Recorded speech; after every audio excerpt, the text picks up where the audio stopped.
செலவிலே எஸ்டிஐஎல் என்று சொல்லப்படக்கூடிய அந்த நிறுவனத்தின் மூலமாக வானில் பறந்த ட்ரோனை வெற்றிகரமாக தாக்கி அழிக்கக்கூடிய வகையிலாக உருவாக்கப்பட்டிருந்தது.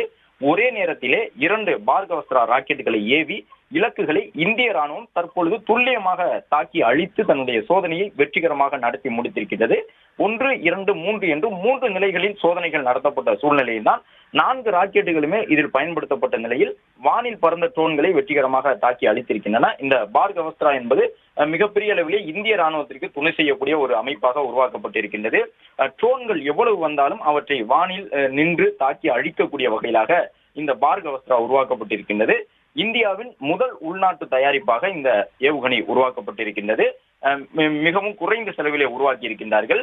ஒரு சாதாரண நிலப்பகுதியில் இருந்தே இதை வானை நோக்கி செலுத்த முடியும். கிட்டத்தட்ட 2.5 கிலோமீட்டருக்கு மேல் உள்ள இலக்குகளை தாக்கி அழிக்கும் என்று சொல்லி இருக்கின்றார்கள். 6 கிலோமீட்டருக்கு மேல் உள்ள சிறிய பறக்கும் எந்திரங்களை கூட கண்டறியும்